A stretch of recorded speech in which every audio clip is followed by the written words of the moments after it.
es que cuando uno tiene pasados tan despreciables y antecedentes tan deteriorados, y nos ofrecen la bondad poco familiar del amor, tendemos a retroceder, a retrotraernos, a escaparnos. Es lo que suele suceder cuando se predica sobre la gracia de Dios. Siempre hay gente que dice, yo sufrí demasiado, y tú me dices que el Señor me perdona las veces que sea. No, aquí hay trampa. Echa la ley, echa la trampa, y cuando la limosna es grande, hasta el santo desconfía.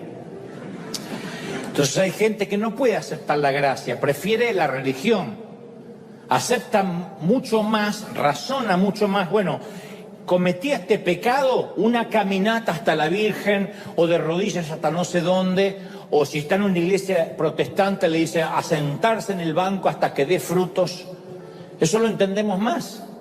Cuando Dios dice, no, solo arrepiéntete y ya, decimos, no, ¿qué pasó? ¿Qué pasó? ¿Dónde está la trampa? No hay trampa. Pero nos parece poco familiar ese amor. Decimos, ¿y por qué? Esa es la triste consecuencia de tener baja autoestima. Gomer, a pesar de todo lo que tiene, comienza a alejarse de Oseas. Al principio no se notaba, pero de poco a poco se fue deslizando, se fueron desconectando, hasta que fue tarde. Ella volvía después de hora a casa, se quedaba con alguna excusa en algún otro sitio, no regresaba de hacer las compras sino hasta horas después. Él notó que ella volvía a tener una mirada distante. Sabía Oseas que la última vez que la abrazó, ella estaba gélida, fría. Y él pensó que había percibido en ella el olor de otro hombre, pero no se lo permitió creer. Dijo, no, después de que yo invertí tanto amor, que ella me sea infiel y me falta el respeto, no. A ningún hombre le gusta pensar que su amor no es suficiente. Pero poco a poco ella parecía como más incómoda en un lugar cómodo, que es lo que nos empieza a pasar a nosotros cuando empezamos a ser infieles a Dios, que estamos en un lugar cómodo, pero cada vez nos sentimos más incómodos, hasta que un día dejamos de congregarnos y decimos, ¿pero por qué? Y porque la infidelidad, o sea, la fidelidad de Dios no correspondida y nuestra infidelidad hacia Él hace que se genere una incomodidad. Y esto suele suceder cuando tenemos un pasado disfuncional, que lo primero que pensamos es que no somos dignos de ser amados. No estoy justificando a Gomer, digo que es muy probable que ella dijera, yo no me merezco esto, o sea, se merece una mujer mejor. Al menos una mujer que le dé hijos legítimos. La cosa es que finalmente Oseas llega un día a casa y Gomer ya no estaba. Su ropa todavía estaba en el armario, sus pertenencias estaban en el tocador. Todo estaba en su sitio, pero ella se había ido. Ella estaba encadenada a su pasado como un animal abusado, atrapado en la parte trasera de la casa. De algún modo, Oseas presiente dónde puede estar ella, pero le cuesta asimilarlo, creerlo, no lo puede procesar. Entonces Dios le habla y le dice, yo quiero que vuelvas a la zona roja, busques al proxeneta de Gomer, el que la está haciendo trabajar de vuelta, la compres y la traiga de nuevo a casa. Eso sí que es duro. Dios me dijo, ay, te quiero ver.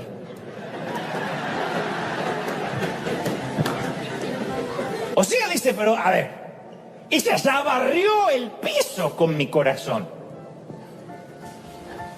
Y Señor, para serte sincero, si ella rompe mi corazón por segunda vez, yo no lo voy a tolerar. Y Dios le dice, bien, ahora sabes cómo yo me siento. Yo le dije 1000 veces a mi pueblo, yo voy a ser tu Dios. Te amaré, cuidaré de ti, te alimentaré. Voy a estar siempre cerca tuyo, te haré fuerte. Y siempre me pagas con infidelidad. Apenas puedes, te vas tras dioses paganos. Apenas puedes, el sueño americano, el dinero, el crédito es más importante que yo, o las maratones de Netflix. Oseas, le dice Dios, tú tienes el corazón destrozado porque alguien a quien tú amabas sin que se lo merezca, no cumplió sus compromisos para contigo. Y te duele más porque ella era alguien que no se merecía lo que le diste. No es que la fuiste a buscar a Harvard, la fuiste a buscar a un prostíbulo. Se supone que debería agradecerte todos los días de su vida, no mandarse a mudar, ¿no es cierto? Violó tu confianza, ok, violó tu confianza, o sea, ¿sí o no? Sí, ok.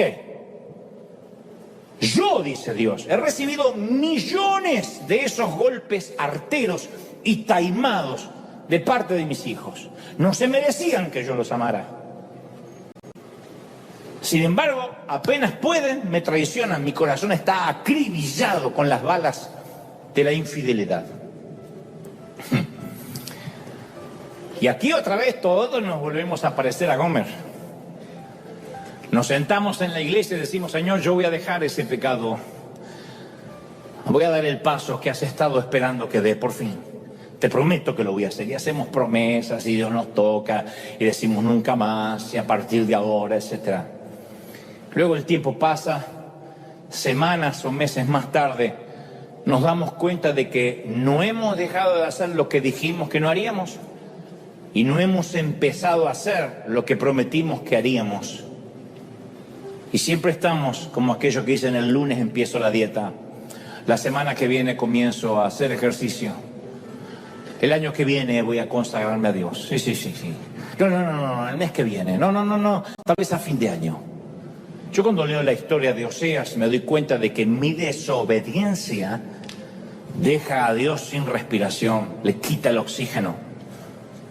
Él sufre profundamente por cada una de nuestras infidelidades.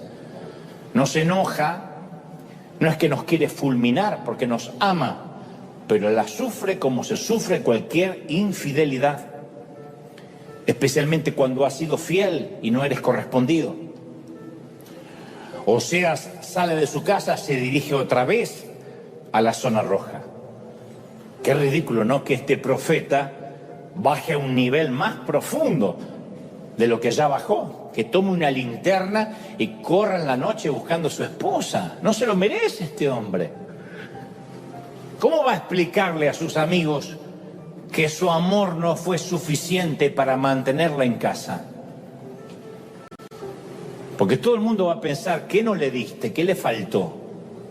Un hombre no debería, a priori, tener que preguntarle a sus amigos acerca del paradero de su esposa. Así que es muy fácil imaginar a alguien diciéndole, yo te lo dije. U otro aconsejándole, Oseas, olvídala. Mi viejo, olvídala. De todos modos, es lo mejor. Ya está, ya cumpliste con Dios, te la quitaste de encima. Ahora sí, búscate una mujer a tu altura, como tú te lo mereces, eres trabajador, amas a Dios, eres íntegro. Pero hay algo en el amor que no olvida.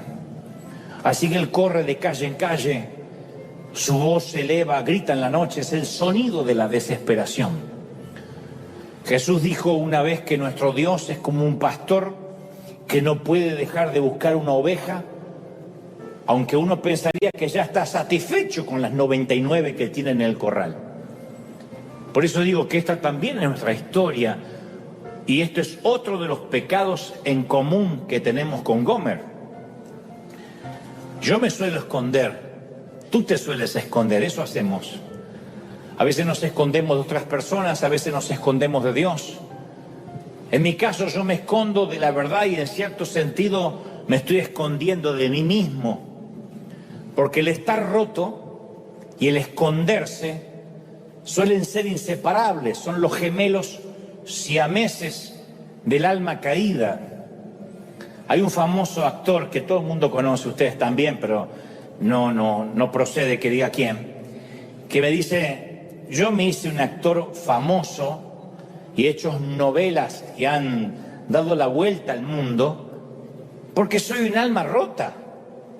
Y le dije, ¿qué tiene que ver que estés roto con el histrionismo de la actuación? Y me dice, es que las almas rotas tenemos que escondernos.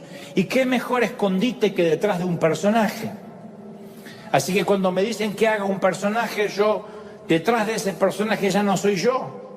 Soy el narcotraficante, soy el galán, pero me escondo. Así que es mi manera de hacerme ver sin que realmente nadie llegue hasta quien soy. En mi caso, lo irónico es que me escondo porque temo que si se sabe la verdad acerca de mí, no me van a amar. Esa es la razón por la cual nos escondemos. Pero lo que está escondido no puede amarse. Solo se me puede amar en la medida que se me conozca. Lo demás es un impacto. De lejos uno puede impactar, de cerca uno afecta. Y para afectar uno tiene que dejarse ver. Y cuando uno se deja ver, ¿es amado o no? Pero lo cierto es que solo se puede amar por completo si se conoce a alguien por completo. Entonces, cuando yo escondo cosas de mí, estoy tratando de convencer a la humanidad que yo soy mejor de lo que soy. Por eso la autenticidad escasea tanto. Por eso no hay políticos auténticos, pastores auténticos, curas auténticos, rabinos auténticos, artistas auténticos. La autenticidad escasea. Porque si somos buenos escondiendo, tal vez nos salgamos con la nuestra. Entonces la otra persona me puede expresar amor, pero siempre yo voy a escuchar una voz dentro de mí que dice, si supiera la verdad acerca de mí, si pudiera mirar los lugares escondidos de mi alma, no me amaría. Entonces lo que hacemos, lo más sencillo, es generar un avatar, una versión edulcorada de nosotros. Y como si fueran los filtros de Instagram, vamos por la vida con filtros. Es como la mujer que se viste todos los días con fajas, rellenos en el busto, vestidos apretados, rellenos en los glúteos, medias que ocultan la celulitis, cantidades industriales de maquillaje. Yo te puedo asegurar que es una mujer que coqueteará mucho, pero nunca va a intimar con nadie. Ni menos va a dejar que la amen. Porque piensan, si me vieran desnuda se van a espantar. Pero entonces cuando pasa eso, aman a la persona que creen que eres.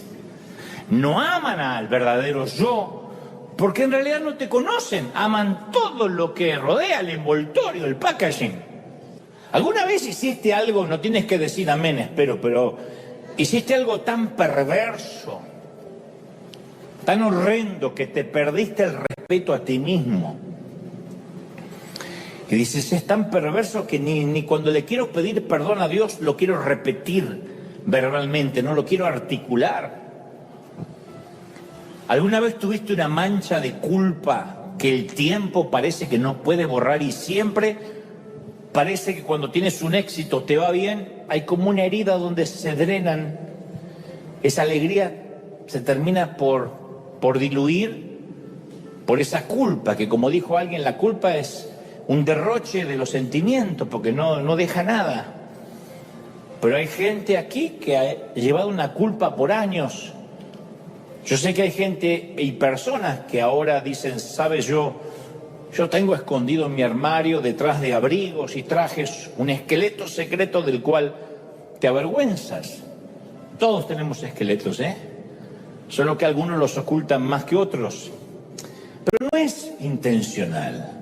No hay nadie que diga voy a vivir con la culpa de algo escondido. Es la triste consecuencia de demasiados secretos no confesados, enterrados, sin resolver, de cosas bajo el tapete.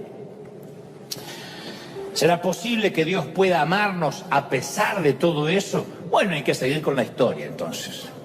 Yo no sé cómo fue la propuesta de Oseas, ni el plan de conquista, porque la Biblia no lo revela, pero es probable que Oseas se haya acercado a la barra del bar del burdel y ella, viendo a un potencial cliente, quizá le preguntó si acaso le invitaba un trago. El hombre no está familiarizado con este tipo de transacciones, así que va al grano, quiere irse de ahí lo más rápido posible y le ofrece casamiento.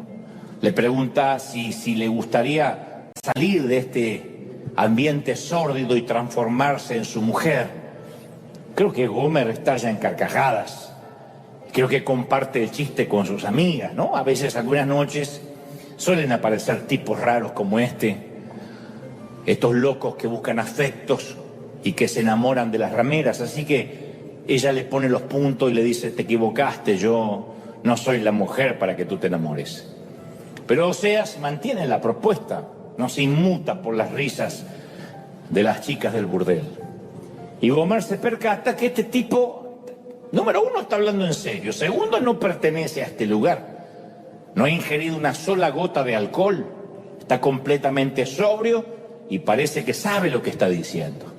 Así que yo creo que de algún modo, al darse cuenta que no se trata de una broma, de mal gusto, de una cámara oculta, la mujer se sonroja y vuelve a salir de su interior aquella niña que ya no se sonrojaba más. Esa niña que alguna vez soñó con una boda, con un enorme pastel, un vestido blanco, eso vuelve a surgir y sale a la superficie. La cosa es que finalmente Gomer se casa con Oseas.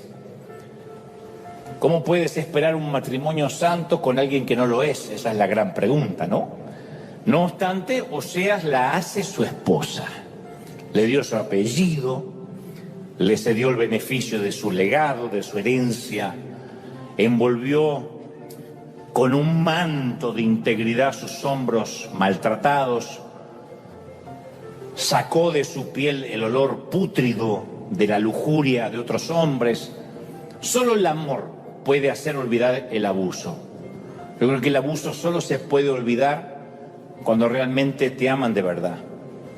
La sacó de las calles, la metió en su casa, le dio un hogar, besó el dolor y las cicatrices de las cosas vergonzosas que ella hizo, nunca se las contó a nadie. Interpreto de que tampoco le preguntó nada a ella de su pasado. Dicen por ahí, en la cultura de los barrios, que los caballeros deberían no tener memoria y las mujeres no deberían tener pasado. Y este es el caso de Gomer, donde él no le hace preguntas. La cambió de lugar, que es todo lo que Dios también hizo por nosotros, que nos cambió de identidad, de barrio, de geografía, de apellido. Oseas llevó a Gomer a los vecindarios a los que nunca le habían permitido entrar, porque ahora cambió también su vestimenta, la convierte en una dama, en una fémina, le dio dignidad, le dio identidad, le asignó identidad. Pero la Biblia narra que algo extraño comienza a suceder. Oseas y Gomer tuvieron hijos, pero la Biblia dice que ninguno se parecía al padre. No hace falta tener mucho discernimiento para entender lo que está pasando, ¿no? La Biblia menciona que eran los hijos de la prostitución. Rara vez un hombre se siente cómodo siendo padres de niños que no son sus hijos legítimos, y menos si fueron concebidos mientras la mujer convivía con él. No sabemos a ciencia cierta si cuando Oseas conoce a Gomer, ella ya tenía los hijos o si los tuvo después estando con él. Hay de los que opinan lo segundo, hay de los que opinan lo primero, pero Gomer amamantó a esos niños bastardos en la casa de Oseas, como sea. Los alimentaba, los vestía, no se parecían a él. En cambio se parecía a otros tipos del vecindario. Y este es otro de los pecados que compartimos la mayoría antes que sigamos disociándonos de Gomer. Dios es tan bueno que incluso cuida de aquellos vástagos que traemos a casa, pero de los cuales Él no es el Padre. ¿Cuántos proyectos concebimos que no nacieron nunca en el corazón de Dios? Y sin embargo Dios nos amó tanto que nos proveyó el sustento. Hagan memoria, para los que dicen, ay, ahora sí no me identifico con Gomer. ¿Cuántos hijos ilegítimos hemos traído a nuestra vida? Hablo de esos hijos, de esos vástagos, que resultaron de nuestra infidelidad y nuestra falta de enfoque, las cosas que nos mandamos a hacer sin que Dios nos pidiera que le hiciéramos. Y los que piensan, bueno, es que yo no soy un robot que le tengo que preguntar todo a Dios. Yo estoy hablando de aquellas cosas que fuimos a orar diciendo, Señor, sálvame, ayúdame, cuando nunca le preguntamos si era su voluntad que lo emprendamos. Piensa en las audacias que nos lanzamos a hacer en la vida sin orar. No hablo necesariamente, que también es una audacia cuando lo hacemos sin orar, de casarte, de cambiar de universidad, de abandonar un trabajo. Hablo de esos proyectos a veces faraónicos que nos metemos, que se parecen más al sueño americano que al designio de Dios. Las veces que empezamos algo, y esto es un patrimonio muy evangélico, excusado en la frase Dios me dijo, y nadie nos puede debatir. Ay, a mí me revienta el Dios me dijo. No porque no crea que Dios pueda decir, sino cuando veo a alguien y dice, Dios me dijo, y ya no le puedes debatir más nada. ¿Qué te dijo Dios, desgraciado? Dios me dijo que no trabaje más. Con esa cara Dios te dijo, y sí. Yo digo siempre que valoro mucho a aquel que dice, mira, tengo una corazonada. Me gustaría irme de esta congregación, por ejemplo, me gustaría salir de este empleo, me gustaría mudarme, creo que bien podría ser un plan de Dios, pero lo estoy orando. Pero aquel que te dice, Dios me dijo, como que Dios le habló en una voz audible, o tuve un sueño, claro, se comió 8 burritos al pastor, se fue a la cama, va a soñar con las suegras y el apocalipsis y la bestia. Piensa en las audacias que hicimos sin que Dios nos diga. Esos son los hijos que nacieron de nuestra carne y que Dios sustentó en su misericordia. Porque no tenemos un Dios que nos dice, hiciste esto sin consultarme, ahora vas a pagar. Dios nos sustentó. Yo tengo una lista de cosas que hoy me doy cuenta que no estoy seguro si Dios me haya enviado a hacerlas, pero yo tenía intenciones y Dios me sustentó. Dios sostuvo esos hijos que nacieron por mi falta de enfoque, por mi infidelidad. Muchísima gente ha emprendido cosas, se ha mudado, ha tomado decisiones serias, se ha casado, se ha divorciado, ha tenido hijos, ha dejado de tenerlos, en nombre de Dios. Diciendo, Dios me dijo, Dios me lo mostró, Dios no mostró nada. Es algo que quiso hacer. Porque generalmente cuando Dios nos dice algo, por lo general, es algo que no queremos hacer. Cuando Dios nos manda a hacer algo, cuando un llamado es de Él, por lo general nos da pánico, miedo. Yo no veo, insisto, a Moisés diciendo, desafiar al faraón me encanta, siempre soñé con eso. O a María diciendo, sí, quedar embarazada a esta edad, sí, y por el Espíritu Santo, me va a querer todo el barrio, me encanta. Los llamados generalmente no van en la misma dirección que nuestros deseos, son sueños, son deseos, pero no tenemos que apresurarnos diciendo, Dios me dijo, y darle la paternidad, asignar la paternidad a Dios. Dios respaldó algo que Él no nos pidió que hiciéramos. Hablo, insisto, de todas esas decisiones que tomamos que no nacieron en el propósito y en el corazón de Dios. Y después sufrimos y decimos, Señor, ¿por qué lo permitiste? Y Dios dice, ¿yo qué tengo que ver? Te di libre albedrío. Pero Dios está tan enamorado de nosotros que aún así cuida de nuestros errores, nos sigue amando, nos sigue usando, no nos desecha. Fue con ese mismo amor con el que Osea amó a sus hijos ilegítimos. Porque no solo amó a una mujer que sacó de la calle, sino que amó a los hijos de la prostitución, los crió, les dio un hogar, los respaldó. Y si Dios quería tipificar lo que Él hace con nuestras decisiones, ahí está.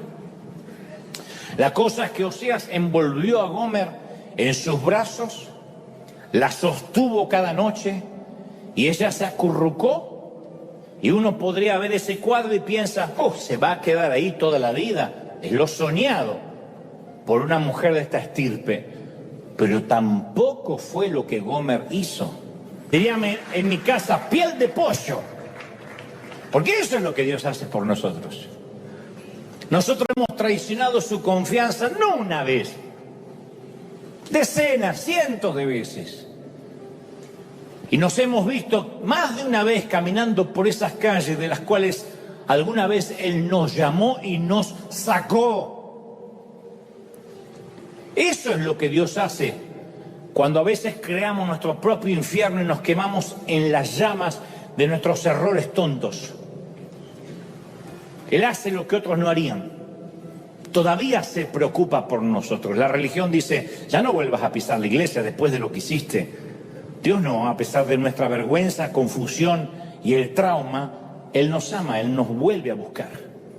Su gracia nos alcanza otra vez, y otra vez, y otra vez, y otra vez, y otra vez, y otra vez, y el crédito no se agota, y otra vez, y otra vez. ¿Celebramos por eso, sí o no? Cualquier persona diría que no nos merecemos eso, y tiene razón. Pero Él vació sus bolsillos y nos amó tanto que dio el regalo más grande para los pecadores más grandes. Está enamorado de nosotros, aún a pesar de nuestro pasado y de nuestra reincidencia. Porque a veces pensamos que, bueno, el Señor nos perdonó una sola vez allá en la cruz, pero después yo la fregué, yo la regué, y ahora lo agoté a Dios. Y Él dice, no, mi sangre es muy valiosa como para que por un error tuyo yo te deje de amar y de buscar. Y una de las cosas que quiero enfatizar es que el protagonista o la protagonista de esta historia no es Gomer. El verdadero Oscar de la academia es para Oseas, cuyo amor se roba la película, el espectáculo. Es su amor la que saca a esta mujer del pasado. Es esa clase de amor que solo Dios puede dar. Ahora, cualquier religioso nos va a abandonar en la mesa de esclavos. Que paguemos por la infidelidad. Eso hace la religión. Paga por lo que hiciste. Cometiste una infidelidad, un abuso, una violación, un aborto y quieres que te felicite. No, paga. Y a un amor tan escandaloso como el de Oseas lo llamarían pecado, les daría asco. Pero es mucha responsabilidad, y lo entiendo, pedirle a un religioso que se encargue de otorgar gracia. ¿Qué va a otorgar gracia si apenas puede dar misericordia? Esa clase de amor, para sacarnos de nuestro pasado, solo Dios la tiene. Una y otra vez, una y otra vez. Y nosotros no entenderíamos la escandalosa gracia si no hubiera historias como esta. Solo Él puede redimirnos de nuestro pasado. Él nos ama más allá de nuestros errores, quita el lodo, los errores y nos ve. Nuestro pecado no nos define para Él. Dios nunca nos llamaría el borracho, la adúltera, la loca, la chismosa, el ladrón. Nunca, nunca. ¿Por qué? Porque yo soy padre y tampoco definiría a un hijo con un adjetivo descalificativo.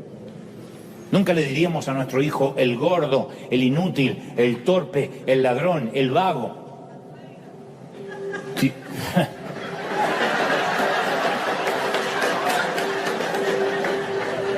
Este es un Dios que cree en la persona menos prometedora. Oseas recuperó a su esposa, la llevó a casa y poco a poco, con el cuidado con el que cosería un sastre muy sagaz, cosió su corazón roto, reconstruyó su autoestima. El amor hace eso. Sanó sus pensamientos, restableció lo que la vida había destruido. Nunca te olvides que Dios también es el Dios de nuestro pasado, porque a veces pensamos que Dios llega a nuestra vida cuando conocemos la cruz, cuando nos arrepentimos. Pero Dios también es el Dios de nuestro pasado. Aunque nosotros en ese momento no seguíamos a Dios, Dios ya nos seguía, ya nos conocía. Él estuvo allí en los momentos más tristes, aunque nosotros no sabíamos ni quién era Dios. Él sí sabía desde el vientre de nuestra madre quién éramos. Isaías 52:1 dice: despierta, despierta, vístete de poder, oh Sión, vístete tu ropa hermosa, oh Jerusalén, ciudad santa, porque nunca volverá a tocarte ni incircunciso ni inmundo. Sacúdete el polvo, levántate, siéntate, suelta las ataduras de tu cuello, cautiva hija de Sión. Me sorprende cómo Dios le habla a su pueblo como si Oseas le hablara a Gomer. Porque así dice Jehová: de balde fuisteis vendidos. En otras palabras, no debiste haber sido puesta o puesto en la mesa de esclavos. Por tanto, sin dinero seréis rescatados. Y el Señor nos rescató sin dinero, por su sangre exclusivamente. Entonces, hay un día mejor esperándonos. El amor de Dios no se avergüenza de nosotros. Tal vez sí fuimos desechables y nos lo merecíamos. Sin embargo, fuimos amados. Y no podemos ser amados sin ser cambiados. Porque cuando experimentamos amor, desarrollamos belleza. Esto es verdad hasta a nivel físico. Los psicólogos dicen que estar enamorado aumenta los latidos del corazón, hace que el flujo sanguíneo fluya más, la cara brilla, hasta la panza desaparece. El estar enamorados hace que el cerebro segregue dopamina y serotonina, que son dos tipos de transmisores. La dopamina nos produce placer y euforia, y la serotonina nos hace sentir felicidad. Las pupilas se dilatan, de manera que nuestros ojos se ven más brillantes, claros. O sea, cuando nos aman, cuando te aman, te hacen más atractivo, más atractiva. Pero estamos acostumbrados al tipo de amor que busca a alguien que tiene cierto valor. Bueno, yo, ¿por qué me voy a enamorar de ese o de esa? ¿Qué tiene para darme? Pero existe otro tipo de amor que crea valor de lo que se ama. Es un amor sin sentido común, un amor que rompe las reglas. El amor que tuvo Dios por ti y por mí rompe las reglas. Y como dije al inicio, a pesar de lo irracional que pueda parecer, Dios suele desafiar, frustrar, desconcertar nuestros preceptos culturales, nuestros sesgos, nuestros sistemas de creencias, mediante métodos poco convencionales. Y Él nos ama de una manera escandalosa. Pablo lo definió así en Romanos 5:6, dijo: difícilmente habrá quien muera por un justo. Bueno, dice Pablo después, tal vez aparezca alguien que se atreva a morir por una persona buena, no lo dudo. Pero Dios demuestra su amor por nosotros en esto, en que cuando todavía éramos pecadores, Cristo ya murió por nosotros. No esperó que nos arrepintamos. ¿No es fabuloso? Voy a morir por esa prostituta. Así que no ocultemos nada. Dios está consciente de todos nuestros secretos y nuestros esqueletos en el armario. Y lo que es aún mejor, está dispuesto a romper todas las reglas religiosas tan solo porque nos ama demasiado. No hay un solo día que no deje de pensar en esto. Nos ama demasiado el Señor. No sabes cómo te ama el Señor, princesa. No sabes cómo te ama el Señor, príncipe. Vamos a celebrar al Rey de Reyes por este mensaje. ¡Cómo nos ama el Señor! ¡Aleluya! Dale un aplauso grande. Celebra, celebra. Celebra al Señor de señores, al Rey de Reyes. Nos ama el Señor. Bendito eres. ¡Aleluya! ¿Nos ama el Señor, sí o no? Nos ama demasiado. Y de tal manera que nos da segunda, tercera, cuarta, quinta, sexta oportunidad. No te rindas, porque el Señor no se rinde contigo. Sé que hay muchos que pueden haber entendido el mensaje mal e irse con culpa diciendo: yo soy súper infiel. Espero que no, espero que el Espíritu Santo te haya dado luz para entender que la infidelidad, aunque le duele a Dios, aunque lo deja sin respiración, no varía lo que Él te ama, no mengua lo que Él siente por ti. Te ama el Señor demasiado y no está dispuesto a perderte. Nadie arrebata de mi mano los que son míos, dice el Señor. Él no está dispuesto a perderte ni por un pecado, ni por tu error, ni por tu caída. Así te ama el Señor. No importa lo que me digan, porque me escriben muchos y me dicen: estás ocasionando un libertinaje en la iglesia, estás ocasionando que la gente no busque la santidad. Pero cada vez que voy a las Escrituras y veo a Jesús con ojos nuevos, Él habla de gracia, de gracia, de gracia, de gracia, y por eso lo llevan a la cruz. Pero Él habla de gracia, gracia escandalosa, gracia inmerecida. ¿Alguien lo recibe, sí o no? Y esa gracia nos perdona, nos redime, aleluya, nos sana. ¿Recibimos esta gracia, sí o no? En la historia de Jesús acerca de la oveja perdida, el animal se pierde y no es capaz de encontrar el camino de regreso a casa. Los que no estamos familiarizados con los rebaños, con las ovejas, no entendemos bien la metáfora. Yo siempre te he dicho que la oveja no es un animal inteligente. Me lo han dicho pastores en Israel. Todos sabemos que los animales en algún grado de inteligencia, si tienen algún grado de inteligencia, en algún momento van a tener su programa de televisión o su película. Los delfines tuvieron a Flipper, los monos a Chita, los gatos a Garfield, los perros y los caballos han tenido tantos que no se pueden mencionar, y hasta los cerdos tuvieron a un baby, el puerquito valiente. Pero no hay una oveja célebre, porque no hay forma de hacerla actuar, a menos que sea digital. Porque las ovejas son criaturas de costumbre, no son animales con iniciativa. Las ovejas son seguidores. Y si una oveja va para un acantilado, todo el rebaño la sigue y se va cayendo atrás de la otra. Uno cree que en algún momento la oveja que va atrás dice: la oveja Lorena se fue. Creo que va hasta ahí y se cae, Nunca regresó. Y la otra dice: ¿segura? Sí, sí. Y como 40 fueron atrás y también desaparecieron. ¿No deberíamos tomarnos un minuto y considerar el camino antes de que nos lancemos también al vacío? ¡No! Las ovejas solo siguen. Solo piensan: yo la sigo. Me parece una buena idea.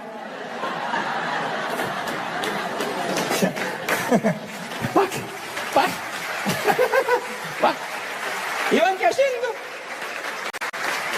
En Israel, un viejo pastor que era nuestro guía nos contaba que cuando una oveja se echa de espaldas, hay que tener mucho cuidado porque queda indefensa.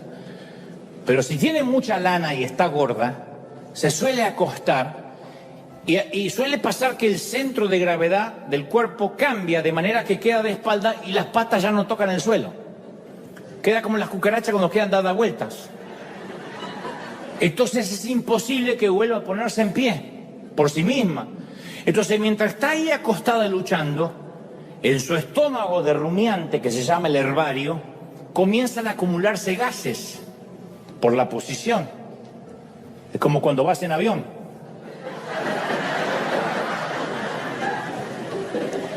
Que baja del avión, te quieren saludar y dice: espera, ¿qué pasó? Te llenas de gases por la presurización. Bueno, la oveja también se presuriza. La oveja es una oveja gorda. La oveja también se presuriza. Y al expandirse estos gases, tienden a impedir la circulación de la sangre a las extremidades del cuerpo, especialmente las patas. Entonces, si el tiempo es caluroso y soleado, la oveja echada puede morir en pocas horas. ¿Y de qué murió? Durmiendo. Y en ocasiones nosotros tampoco podemos enderezarnos por nuestra propia cuenta. Necesitamos que nos busquen, al igual que Gomer.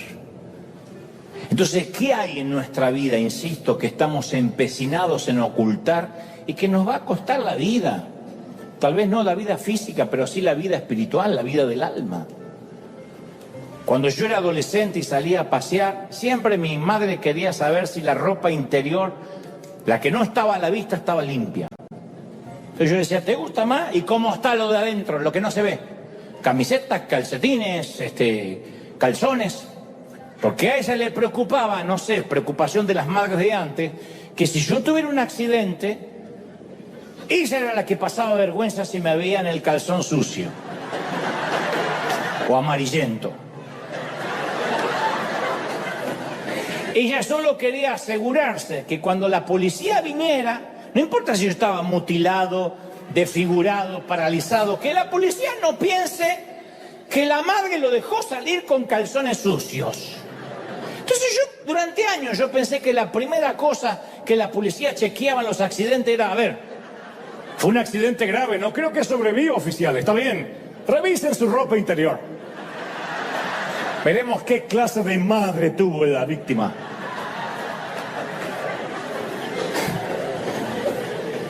Pero Dios siempre va a hurgar en nuestro interior, y no me refiero a nuestra ropa interior, sino a todo aquello que intentamos ocultar. Dios sí hurga.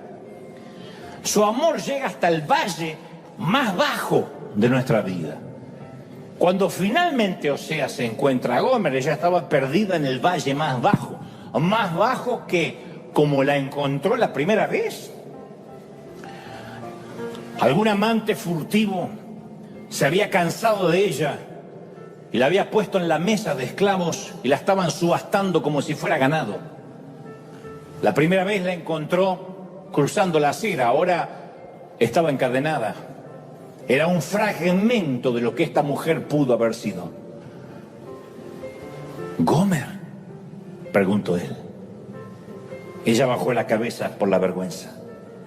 A veces las personas rotas estamos demasiado avergonzadas como para que nos puedan mirar a los ojos.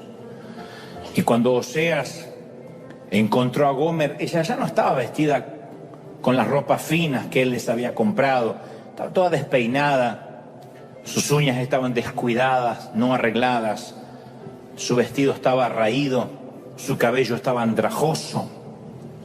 Su piel machacada, sus rodillas desnudas estaban temblando. Y los hombres se mofaban de ella y hablaban de esta mujer con obscenidades. Y el profeta, con el corazón destrozado, no sabía qué hacer y acudió a Dios llorando. Le dijo, Dios, ¿qué hago? Y Dios le dice, Oseas, ¿amas a esta mujer a pesar de todo lo que te ha hecho? Y no una vez, sino por segunda vez.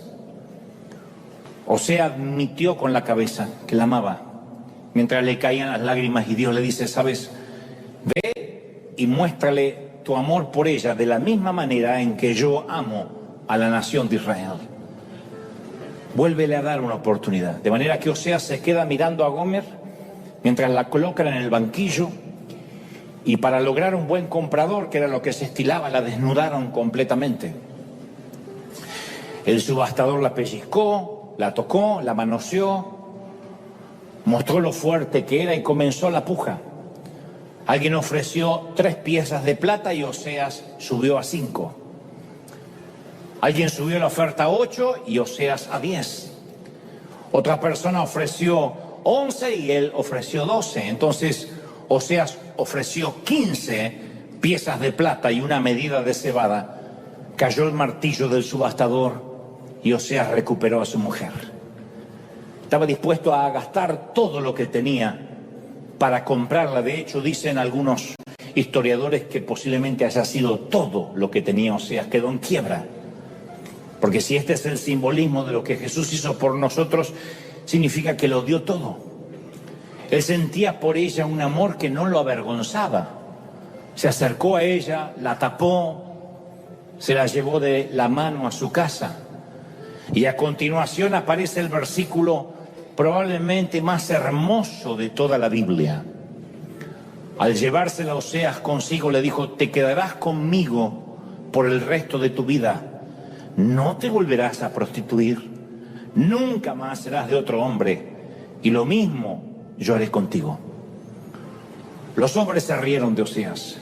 ¿Quién pagaría tanto por tan poco? ¿Quién daría su sangre por alguien que no vale nada? Él la amaba y antes de dejarla ser lo que antes era, antes de dejar que se encadenara de vuelta a su pasado, antes de permitir que la vendieran como esclava para obedecer los caprichos lujuriosos de cualquier viajero extraño, Él la redimiría, Él la perdonaría y Él le daría una segunda oportunidad porque la amaba, la iba a redimir, la iba a redimir. En el Antiguo Testamento es una crónica despiadada, cruda, del dolor que nuestra infidelidad le causa a Dios. Es una metáfora, aunque está basado en una historia real, es una metáfora de cómo nuestra traición e infidelidad le duele a Dios. Dios le dice a su pueblo, nos hicimos promesas mutuamente. Y ustedes siempre confían de que yo voy a cumplir mis compromisos, que yo voy a ser fiel en cuanto a mi parte. Pero ustedes no cumplen con sus compromisos para conmigo. Y para dramatizar cuán herido se siente Dios por esta traición de sus hijos, Él instruye a un profeta recto, justo, llamado Oseas, para que haga una de las cosas más extrañas e inusitadas jamás pedida por Dios en toda la Biblia.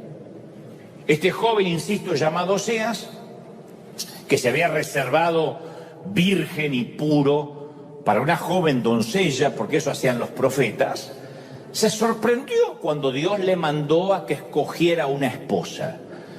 Porque Dios no lo envió al templo para que eligiera entre las vírgenes a la compañera apropiada, tampoco lo envió entre las princesas delicadas que fueron entrenadas y cuidadas por las comadronas para una persona a su medida, sino que le dijo al joven profeta que fuera a la zona roja, en algunos países es la zona rosa, no importa el color, pero si tiene color la zona estás en problemas, que fuera a la zona roja de la ciudad y escogiera a una mujer cuyo pasado estuviera manchado y mancillado con pecados degradantes, una prostituta, una mujer de la calle. Dios le pide a Oseas que comparta su cama con una mujer que era un vivo retrato de la infidelidad. ¿Cuántos votos matrimoniales se habrán quebrantado en su cama? ¿Cuántas familias habrán quedado destruidas en los brazos de esta dama? Había pasado de hombre en hombre, de cama en cama, había sido machacada como una fruta de mercado, era el objeto de la lujuria, pertenecía al burdel. Todos saben quién es ella, a qué se dedica, no es un secreto, y muchos hombres conocen esas satinadas sábanas hebreas. Ella piensa, como toda mujer, que comercia con su cuerpo, que no sirve para nada más que apenas dar placer por unos pocos minutos a cambio de dinero. Es una mujer sin moral que se dedica a todo aquello que Dios detesta, mínimamente, ¿no? Su descenso en el abismo de la corrupción moral era intencional, no sabemos cómo llegó ahí, pero lo hacía intencionalmente y hasta ahora parece que era irreversible. Ella vive en el mismo sótano de la jerarquía moral. Y para que podamos visualizarla, a mí me gusta siempre graficar a la gente, para que puedan ver esto como si fuera una película. Está teñida de rubio platinado. ¿Cómo sé esto? Me imagino. Usa demasiado maquillaje, una exagerada sombra que rodea sus ojos pardos, botas de látex muy largas, una minifalda que apenas cubre su intimidad. Y debido a su adicción al cigarrillo tiene una voz ronca, grave, mastica chicle con la boca descaradamente abierta, simulando que es una mujer de mente libre, pero en realidad solo posee una ventaja, que no tiene nada que perder, ya lo perdió todo. Ella ya está en el peldaño más bajo del fondo del pozo. Y antes que nos disociemos de este personaje, que es lo que suele suceder en el inconsciente colectivo, decir, bueno, va a hablar de una prostituta, gracias a Dios yo no me identifico. Yo quiero mostrarte todas las cosas en común que tenemos con esta mujer. Para empezar, todos alguna vez estuvimos en su lugar, todos. Puede que no vendamos nuestro cuerpo, pero todos en algún momento hemos vendido nuestra lealtad, nuestros principios, nuestros dones, nuestros talentos, hemos comprometido nuestras convicciones. Todos lo hemos hecho alguna vez. Esos momentos que decimos, ¿y por qué mentí? Si no hacía falta, soy un adulto, soy una adulta. ¿Por qué comprometí mis convicciones por esta bobería? ¿Y por qué no dije la verdad? ¿Y por qué se me ocurrió decir esa estupidez cuando me preguntaron por tal o cual cosa? Todos en algún momento prostituimos la verdad, todos.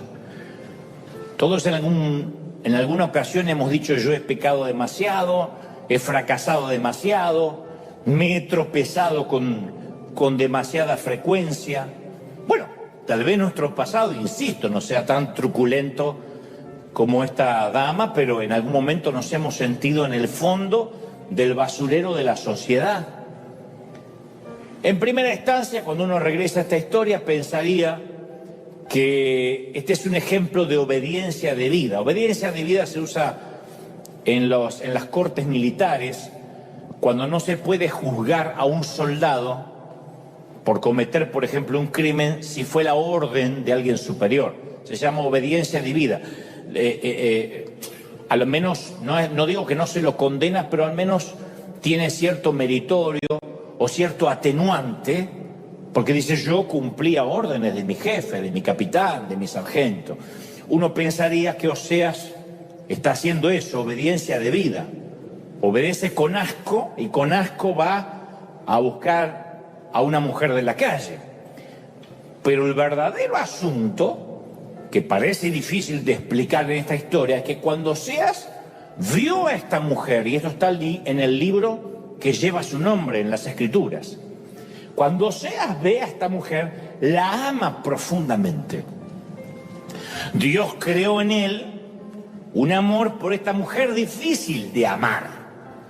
Y esto es lo que Dios hace. Amar a la gente difícil de amar. Si no, mírense. Bueno, tal vez aquí hay esas personas tan puras, tan impolutas, a las que Dios no se les hace difícil de amar. Si ese es tu caso, lo celebro. Estás en la congregación equivocada. Pero la mayoría de nosotros nos parecemos otra vez a esta mujer. El nombre de ella es Gomer. Cuando Oseas vio a Gomer, le ofrece darle el honor, la dignidad y el respeto de llegar a ser su mujer, su esposa. Y a los que les gusta tener el recetario de cómo Dios actúa, de qué Dios le agrada y qué es lo que no le agrada a Dios, obviamente opinaban que Oseas estaba cometiendo no solo un pecado mortal, sino un error irreparable, irreversible.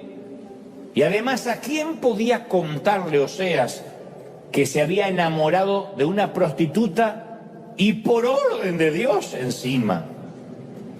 ¿Qué consiervo le creería? ¿Con quién habla uno esas cosas en las cuales no tiene a nadie para imitar delante? No estoy hablando necesariamente de algo que vaya contra lo que culturalmente es la moral. Digo, cuando Dios nos envía a hacer algo que no tiene precedentes, que uno no puede platicar con nadie porque es algo que Dios te pidió a ti de manera única y no tienes a quien consultarle y decirle cómo tú hiciste. Oseas no pudo llamar por celular a otro profeta y decirle, cuando Dios te mandó a ti a casarte con una prostituta, ¿cómo lo manejaste en las redes? No tenía a quien consultar. Porque aparte todo hombre sabe que ningún hombre de verdad se enamora de una prostituta. ¿Cómo este hombre va a caminar con dignidad de la mano de esta mujer? No buscas a alguien así, a menos para una relación seria. No fueron a la misma universidad, ni al mismo seminario, ni a la misma escuela dominical. No tenían los mismos valores, no tenían las mismas convicciones, no creían en lo mismo. A ver, ella debía hacer algo con qué jugar, como un gatito juega con el estambre, usada y dejada atrás. Pero cuando él la vio, la amó profundamente. Él vio su potencial, vio su futuro. Dios le presta de algún modo su corazón, la manera en que Dios nos mira a nosotros. Y él, Oseas, se dio a la tarea de desenredarla de ese pasado. Esa es la tarea que todas las almas heridas en algún momento debemos aceptar. Es la tarea de sanarnos más allá de las tragedias, de los infortunios de la vida. Ahora imagina a Oseas en una esquina de la zona roja, mirando a Gomer al otro lado de la acera. Ahí está su futura prometida, exhibiéndose, ofertándose, vendiéndose. Ahí está en la sección de descuentos de la degradación. Y Oseas no la ve como una prostituta, la ve como su esposa, la ve como, es más, la madre de sus hijos. Se enamoró de ella, aunque eran obviamente una pareja dispareja. Eso es yugo desigual por excelencia. Imagínate la opinión evangélica del momento. Fue tendencia en las redes sociales. Apóstata, siempre supimos que iba a mostrarle el hacha. ¿Te imaginas los videitos que editaron donde se lo ve a Oseas merodear la esquina donde trabajaba Gomer? Los memes que hicieron. El título que se viralizó fue: encontramos a Oseas haciendo una propuesta indecente. Pero el amor suele ser poco racional y no siempre resiste el sentido común, y menos si viene por orden intelectual de Dios. El amor intoxica el consciente de la opinión pública. A veces yo conozco a cierta gente y me pregunto, de verdad, no sé si te lo has preguntado, yo me pregunto, ¿de verdad, Dios, moriste por este tipo? ¿Cómo es que? A ver, cuando tú dijiste de tal manera amó Dios a todo el mundo, no es todo, ¿no es cierto? No incluyes, no puedes incluir a este, no manches, no. Y después me doy cuenta que en primera instancia yo estoy fuera de esa relación, yo no conozco el corazón de ese hombre, de esa mujer. Y en segunda instancia, es obvio que no me estoy viendo al espejo hace mucho. Porque Dios tiene un amor que es escandaloso, que sobrepasa cualquier cordura. Pero el romance de Oseas es una representación de cómo Dios ama a sus hijos. Es más, cómo Dios ama a personas como nosotros. La abuela no quería aceptar que algunas cosas, a pesar de lo hermosas que habían sido, ya no eran útiles. A ella le faltaba el valor para dejar ir las cosas. Y aunque parezca terrible, mi abuela Ana no está sola en esto.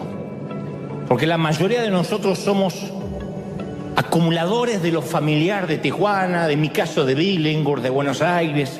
Las cosas que sirvieron pero que ya no funcionan. Lo que nos sacó de Egipto no siempre nos sirve para entrar a la tierra prometida, pero somos acumuladores compulsivos de creencias, de historia. Mantenemos viejas, yo siempre digo, mantenemos viejas relaciones cuando ni siquiera somos correspondidos. Seguimos siendo leales a veces a amistades que, como digo siempre, se mantienen por un solo remo. El día que dejamos de remar, el día que no lo llamamos por teléfono, el día que no mandamos un texto, no nos habla más, porque era mantenida la relación por un solo remo. Yo he hecho la prueba de no llamar por una semana a alguien que creía mi amigo, nunca más supe de él, jamás. Entonces digo, era yo el que insistía con feliz cumpleaños.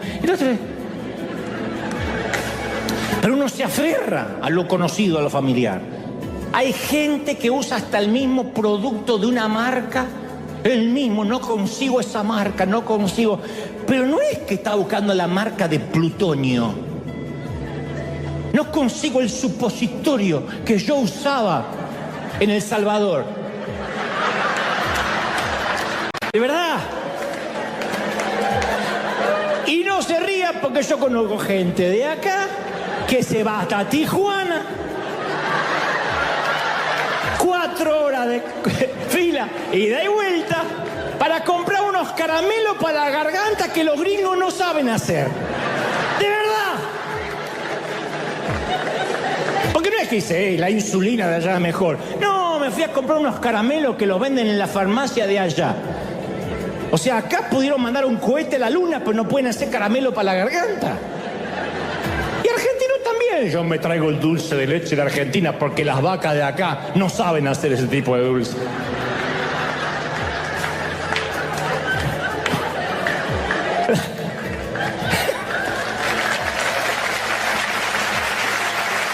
La vida está llena de rutinas, de ritos. Entonces no se puede recoger nada nuevo con las manos llenas. Hay que tomar decisiones y soltar.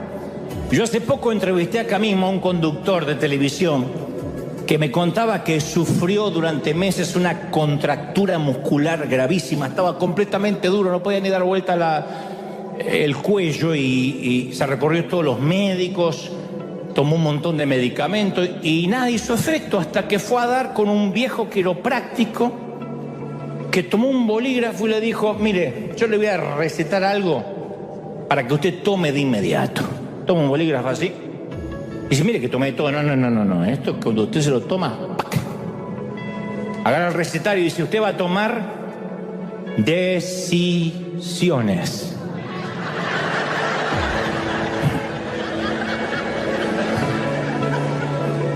Y dice, ¿qué tipo de decisiones? No, ni idea, mi amigo. Eso lo sabrá usted.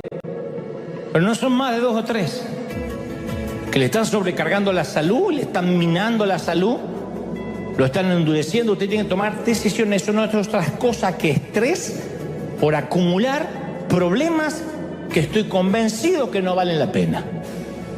Entonces hay un momento donde tiene que hacer un ejercicio de elecciones y prioridades. Eso es tener sabiduría o envejecer con dignidad. Prioridades. Lo que cambian son las prioridades. Los gustos no cambian, cambian las prioridades. Entonces hay que hacer espacio para algunos problemas que merecen nuestra atención y otros que son un lastre innecesario. Uno habla del pecado e inmediatamente todo el mundo se identifica. Uy, la lujuria, la envidia, los celos. Ahora uno habla del lastre y dice, bueno, el peso, ¿qué es el peso? Y el peso es todo lo que distrae. Los aviones no vuelan sin comprobar el peso de su carga. Pues si no vuelan demasiado alto, gastan más gasolina. Entonces, cuanto más alto uno decida volar, menos peso podemos transportar. Y esto equivale para la vida. Uno de los principios de la sabiduría es elegir qué batalla vamos a pelear y qué definitivamente va a volar fuera de nuestro radar. En esto no me voy a meter. Hay problemas que no nos competen y sin embargo es como que hay gente que se levanta a la mañana y dice, no tengo problema, ¿dónde puedo conseguir uno? Y van y buscan. Y una vez te dije, parte del peso que arrastramos de nuestro Tijuana es la que hay que dejar. A veces una deuda emocional, que los hispanos tenemos mucho, ese famoso síndrome que yo hablo siempre de te estaré siempre agradecido, que suena noble. Caramba, que acá siempre hablamos de la honra. Pero nunca olvidemos que la herramienta es solo una herramienta. Uno le agradece al martillo, no le rinde homenaje. Entonces hay que honrar a quien nos bendijo. Pero en algún momento hay que decir, bueno, ya está, suficiente. Cuando uno termina de pagar una hipoteca o un préstamo, el banco no tiene por qué volvernos a llamar. Ya pagué. Y hasta algunos nos hacen sentir hasta la obligación moral que si nos va bien lo tenemos que repartir con ellos. Si te va tan bien, ¿por qué no dejas algo? Porque trabajé, me partí el lomo, porque Dios me bendijo, porque soy un dador, etcétera. Por eso insisto, para que Dios nos pueda llegar al futuro, nos pueda llevar, tenemos que reconocer que ciertas relaciones fueron muy buenas para el viejo Tijuana, para el viejo Buenos Aires, para el viejo México, pero no para el sitio donde vamos. Uno no puede pasarse la vida aclarando malentendidos, sentimientos heridos, egos dañados. ¿Viste que hay gente, qué te pasa ahora? No, se me enojó la cuñada, y ahora se me enojó el compadre, y ahora se me enojó, y siempre está aclarando y aclarando y aclarando, hasta que un día uno se cansa de aclarar. Y a medida que uno va creciendo, estamos obligados a refinanciar ciertas relaciones. Refinanciar, como un préstamo. Esto incluye a nuestros padres, uno los sigue amando, pero hay que refinanciar. No sé el caso de ustedes, pero en el otro servicio hay muchos hijos de madres psicopateadoras. Uno tiene que refinanciar la relación con los hermanos de sangre, no dejar de amarlos, refinanciar. Decir, no, hasta acá. Porque uno es el que maneja su propio presupuesto emocional, no me lo manejan los demás. Tú no permitirías que alguien te maneje tu presupuesto financiero. ¿Y por qué alguien maneja tus emociones? Alguien te dice algo o deja de decirte algo y ya tus emociones se desequilibraron. ¿De verdad el poder lo va a tener otro? Entonces a mí esto me resolvió la vida. Jamás, y esto no es anticristiano ni antiamor, pero jamás llames, jamás escribas o hables con alguien motivado por la culpa. Nunca. Ay, no lo llamé por el cumple, se me va a armar un lío. Ay, qué invento. Mejor lo llamo a fulanito por el día del amigo para que no se ofenda. Si se ofende no es amigo. Si se ofende no es amigo. Ese no te va a visitar a la cárcel cuando te metan preso por no pagar los impuestos al IRS. Una metáfora, no se rían tanto, una metáfora. Ay, debería escribirle a Mengano porque si no, Mengano va a pensar que no le importo. Que piense lo que quiera. El verdadero amigo va a estar ahí. Si él no es por amor y es por culpa, no sirve. Drena. Vampiriza. En cambio, cuando uno hace las cosas con el amor, se percibe. Entonces, nunca hay que permitir que sentimientos de otras personas manipulen nuestras decisiones. No negociamos con terroristas emocionales. No se negocia con terroristas. Y apenas descubras una terrorista, puede ser cualquier pariente. Pero llegamos a cierta edad donde es vital hacer un inventario emocional y decidir qué voy a refinanciar. Eso es lo que yo me regalé cuando cumplí 50 años. Cuando vaya a cumplir 50 años. Voy a refinanciar. No se puede ir por la vida siempre pagando los mismos intereses leoninos. Si la esclavitud sigue siendo una opción, siempre vamos a regresar. Yo le decía hace poco a una misionera, si te vas a misionar, tienes que desempacar completamente. Aquel que va, abre la maleta y va picoteando así, saca un calzón y saca una cosa y vuelve a poner un calzón sucio y saca uno limpio, es porque sabe que se va a ir. Pero aquel que pone todo en los cajones porque sabe que se va a quedar, la opción de que si las cosas se ponen mal me voy, es lo que hace que no tengamos raíces en nada. Imagínate un marido que se casa así, y yo me caso, si a los 3 meses estás una loca, yo me voy, o viceversa. Entonces, si siempre hay una forma de retirada, vamos a ser esclavos. ¿Cómo lo llamamos? Seguridad, comodidad, plan B. Pero yo lo llamo el viejo Tijuana. Kansas. Israel tuvo 370 años atado a la esclavitud. Grandes en cuerpo, débiles en espíritu para resistir. Lo más difícil es dejar las creencias, quitarnos el perno del entorno, de las cosas, y eso no le corresponde a Dios, ¿eh? El peso hay que despojárselo uno, no puede decir, Señor, quítame el peso, quítatelo vos. Sácame de las redes sociales, sácala vos las redes que le va a sacar Dios. Que se mueran los chinos que crearon el TikTok. No, hay que sacar TikTok del celular. Son los grilletes que nos distraen y nos impiden salir de los límites de Egipto.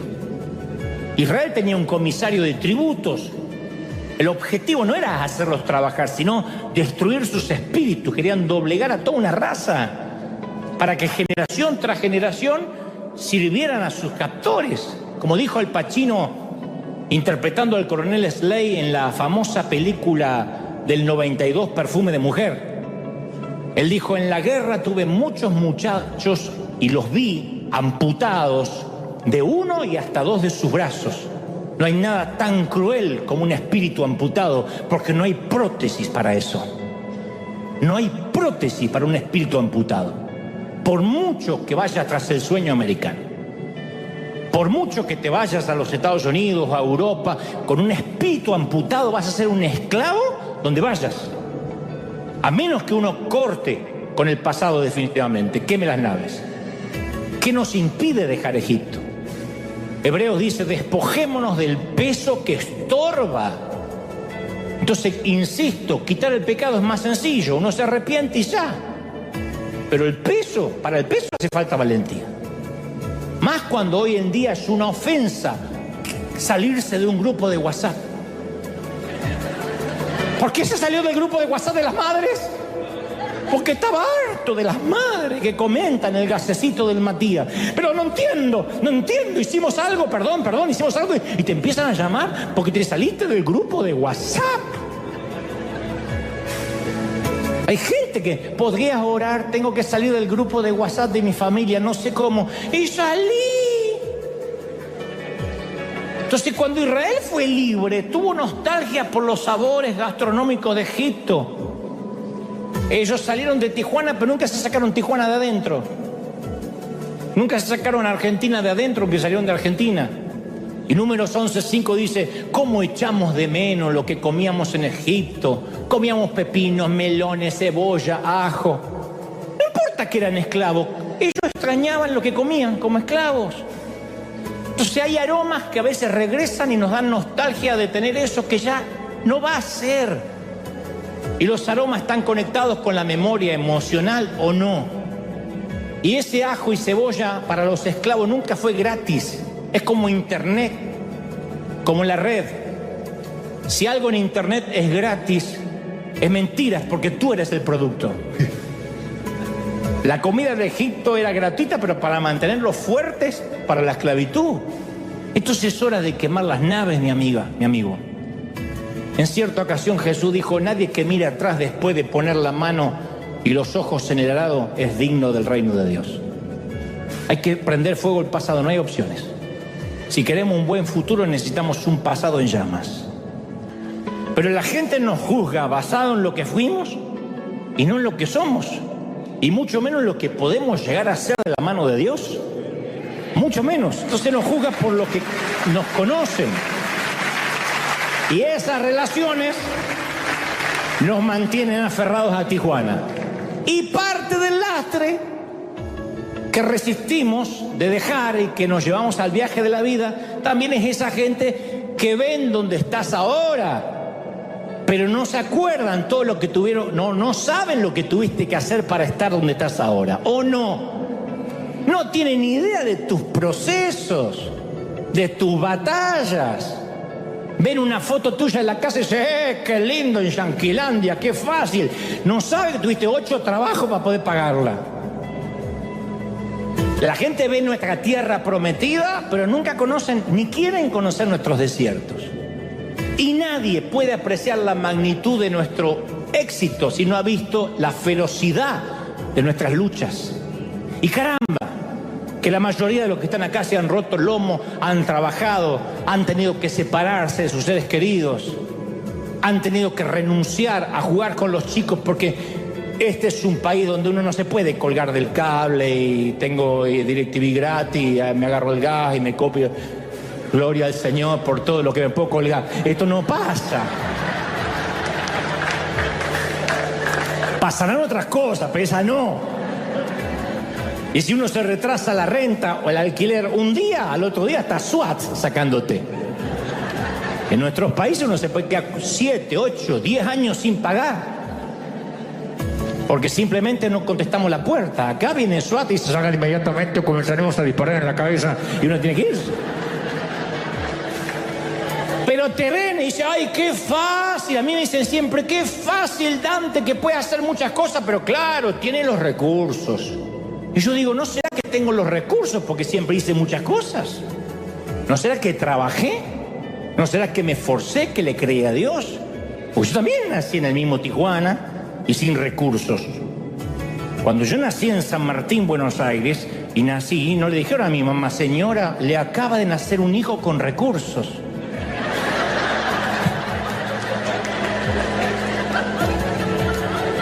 Ni nací en el Palacio de Buckingham.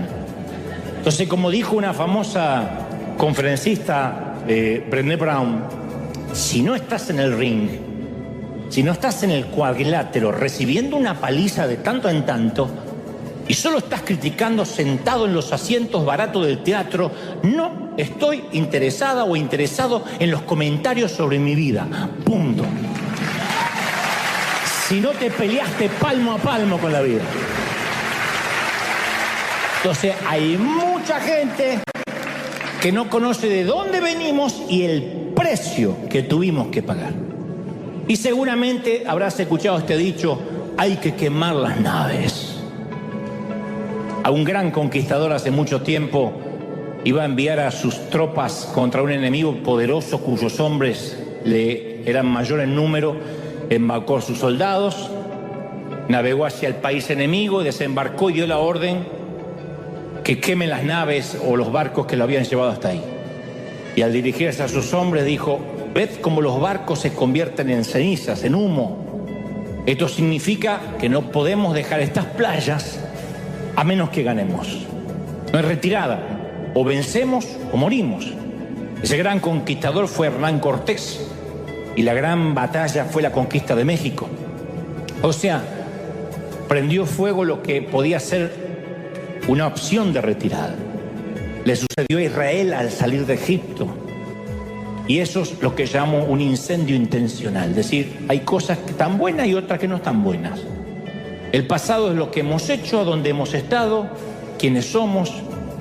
Y cada día tenemos que escoger entre vivir en ese pasado o crear un futuro. Nos vamos a tener que acostumbrar a las pastillas para la garganta de este lado de la frontera, al dulce de leche de estas vacas. Ahora, no es un camino fácil, porque uno se aferra a lo conocido, se aferra a lo que tiene, y a veces ahí, insisto, hacemos una extensión del pasado. Y en algún punto de nuestras vidas tenemos que poner en un altar todo lo que conocemos con la promesa de un futuro que no conocemos, pero esa es la vida. Eso es casarse. No podemos decir, yo me voy a casar, pero si las cosas salen mal me voy con mamá. Yo sé que algunos lo hacen, pero eso no es casarse. Hay que quemar a la vieja, hay que quemar lo viejo. Dicho esto, yo no te voy a mentir. Hay dolores de la infancia que nunca se van. Si algún predicador te dice por ahí, no, todos los dolores se van, es un timador. Se alivian. Pero hay dolores que nunca se van por completo porque, insisto, están en ese 1% que Dios permitió, tema para otro mensaje, para hacer lo que hoy somos, para darnos cierta resiliencia, cierto umbral de resistencia a los avatares de la vida. Olvidar no es adquirir amnesia. Uno puede recordar el dolor, pero que ese dolor ya no viaje con nosotros. Que ese dolor no nos acompañe a todos lados. Las cicatrices son una belleza especial. A mí me gustan ver cicatrices. Porque quien no tiene ninguna herida significa que no peleó nunca una batalla de las buenas. Las heridas de la vida son una placa de honor. Son como las marquitas de la cesárea de una mamá, que hablan de que ese mapita que ahora aparece en su panza es que parió, que dio a luz hijos. Las marcas, sean cual sea, siempre son buenas. Hay un viejo chiste malo que relata que un día se juntaron varios gringos machotes para presumir su cicatriz. Se lo deben conocer. Uno de ellos se levantó la camisa y dijo: esta cicatriz me la hice peleando cuerpo a cuerpo en Kansas City. Y ahí mismo se levantó otro la camiseta y dijo: esta marca me la hice en una balacera con la policía en Dallas City. Otro hizo lo propio y dijo: Oklahoma City. Alguien dijo: Connecticut City. El pobre hispanito que estaba ahí, para no ser menos, levantó la camiseta y dijo: Appendi City. Es chiste malo, pero había que ponerlo en alguna parte, ¿no? Pero las heridas marcan que no nos rendimos, que peleamos.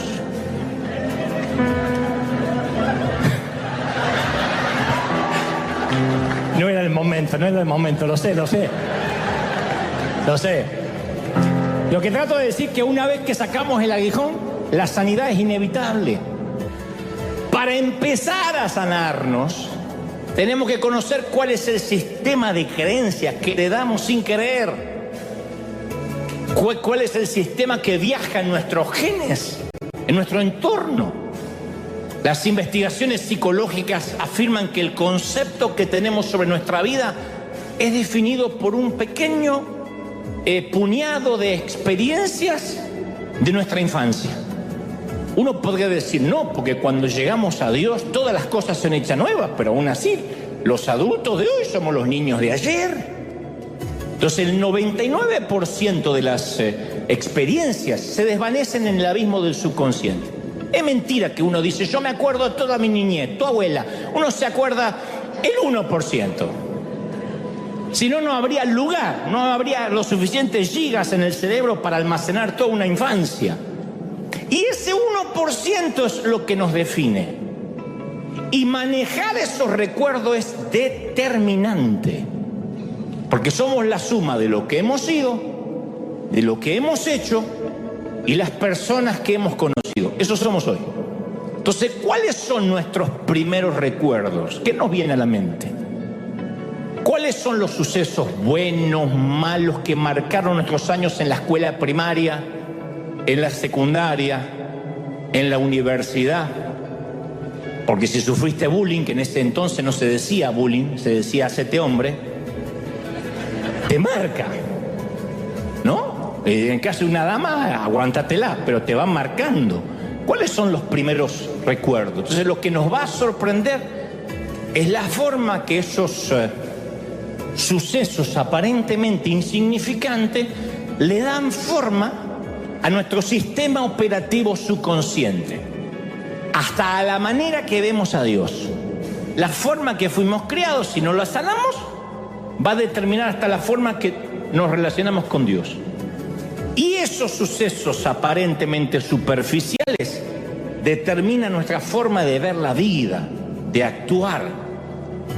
Cuando escuchamos una canción o vemos una película, yo una vez te conté que en la corteza cerebral hay una línea llamada engrama.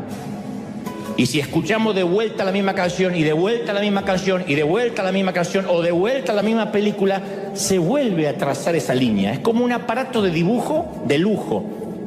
Algo en el cerebro se va marcando. Por eso las maestras de antes nos enseñaban con repetición. ¿Se acuerdan de la repetición? Una y otra vez, una y otra vez. Yo me aprendí las preposiciones que no sé para qué cuernos sirven, pero me las aprendí. Ante, bajo, cabe, con, contra, desde, entre, hasta, para, por, según, siso, sobre, tras. De tanto que me la dijeron, tanto que me la dijeron, tanto que me la dijeron. No sé para qué cuerno me sirve, pero las repito. Y con cada repetición, el engrama se hace cada vez más profundo, hasta que esa canción o esa película queda grabada en la superficie de nuestra corteza cerebral. Ahora, no todas las memorias se crean iguales. Ustedes dicen: ¿y esto a dónde va? Ahora llego. Existen 3 niveles de memoria. Primero es lo que se llama la memoria sensorial, que es tan fugaz como aprenderse un número telefónico. Cuando uno dice: ¿cuál era el número del jardinero?, va a la memoria sensorial. A menos que tenga una relación con el jardinero, no hace falta aprenderse el número.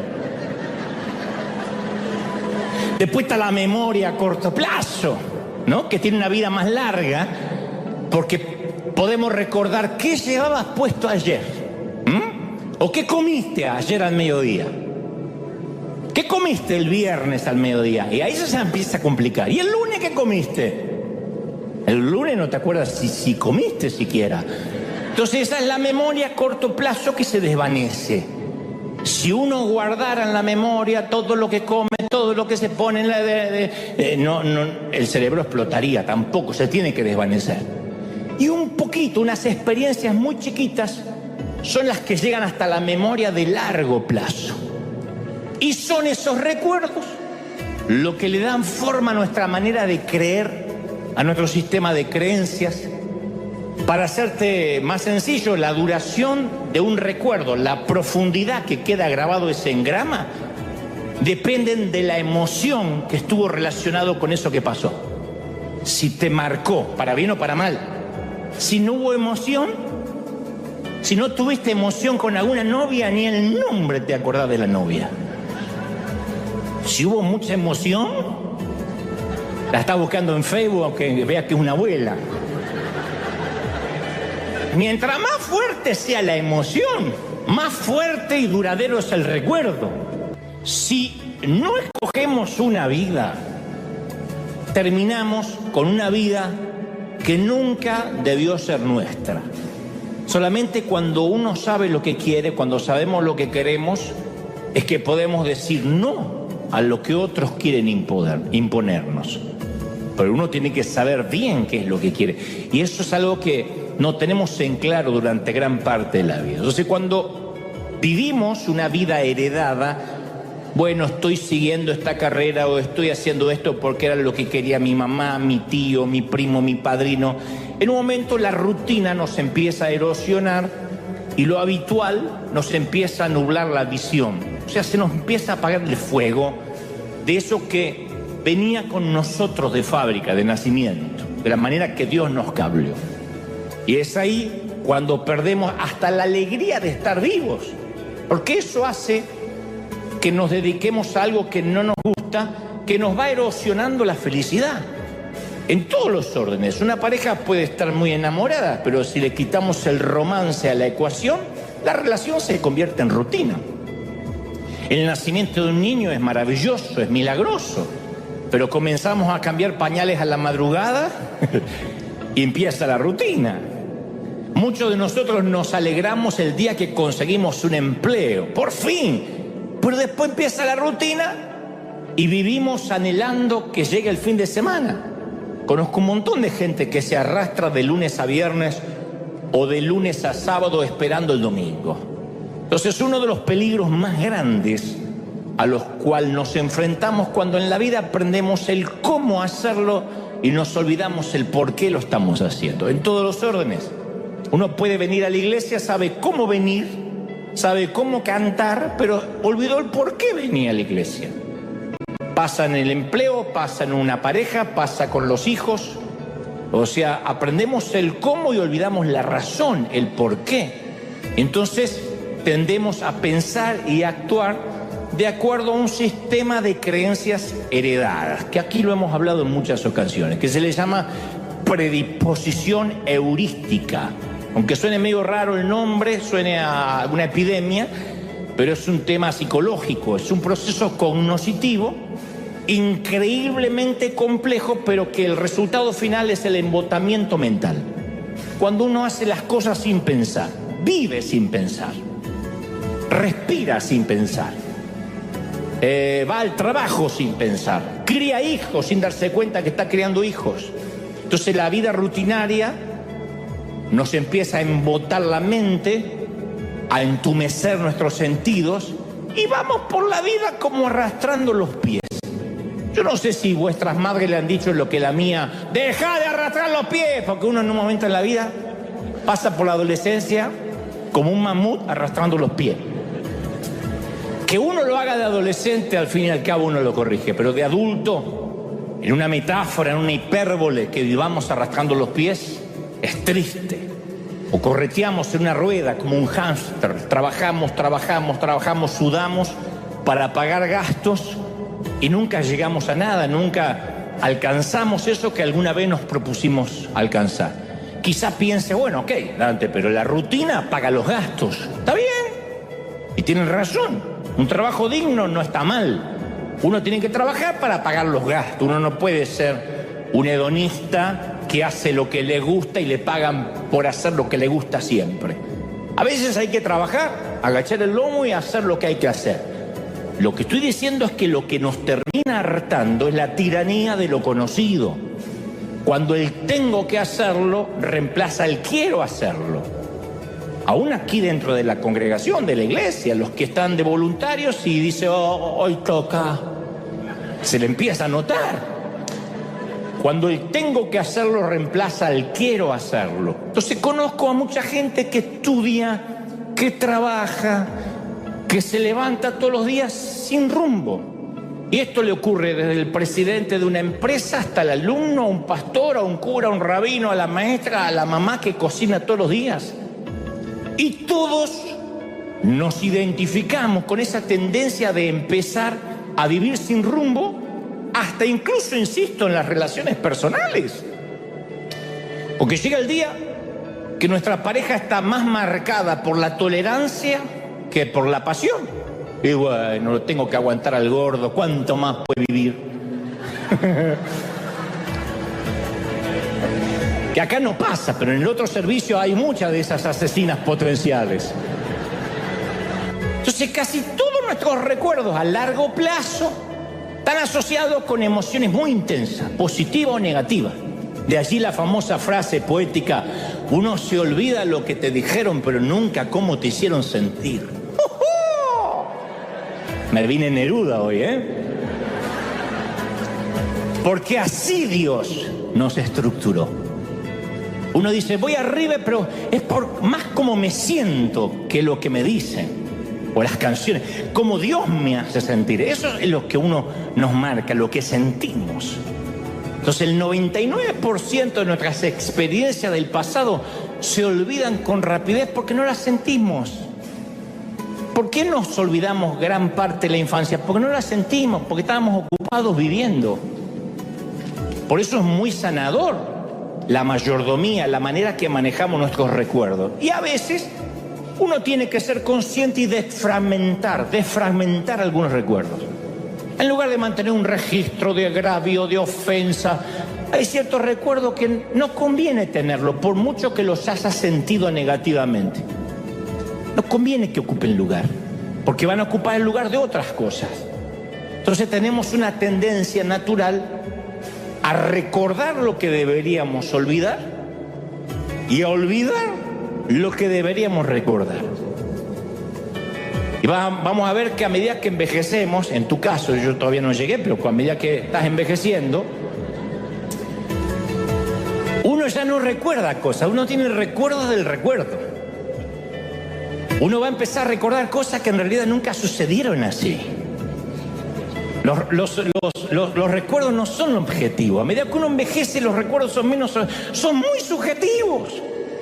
Y tenemos la tendencia de añadirle romanticismo, dramatismo catastrófico a nuestro pasado. Me acuerdo una vez que estaba en el Titanic. ¿Vos estuviste en el Titanic, abuelo? ¿Cuándo? No te dan ni los números.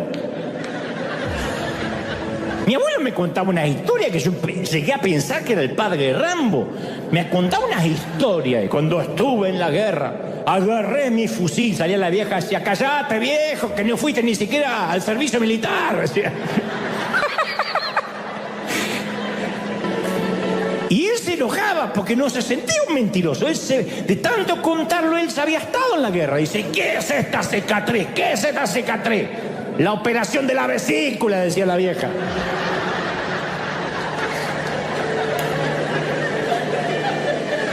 Entonces todos distorsionamos nuestros recuerdos a base de minimizar unos mientras ampliamos otros, los que nos conviene. Pero la manera, insisto, de manejar nuestros recuerdos va a determinar nuestra manera de ver a Dios y a ver la vida. Y hay quienes se les hace muy difícil borrar los malos recuerdos y eliminar la basura mental. Y el mal manejo, insisto, de los recuerdos puede ser tan debilitador como una minusvalía mental. Porque la gente que vive atascada, un pésimo recuerdo, no puede recibir lo que Dios le da, no puede ir a futuro. Yo una vez te conté que El Mago de Oz fue una película estrenada en 1939, que seguramente trabajó ahí mi abuelo, que sigue siendo un clásico del cine mundial, que básicamente la historia de Dorothy, una niña que vivía en una finca en Kansas, interpretada por una gran actriz, Judy Garland, y que a raíz de un tornado acaba en un mundo extraño e imaginario. Esa es la novela llevada al cine. Y ahí se acuñó una frase célebre del cine que Dorothy le dice a su perro Toto cuando llega al mundo de Oz. Le dice: me parece que ya no estamos en Kansas.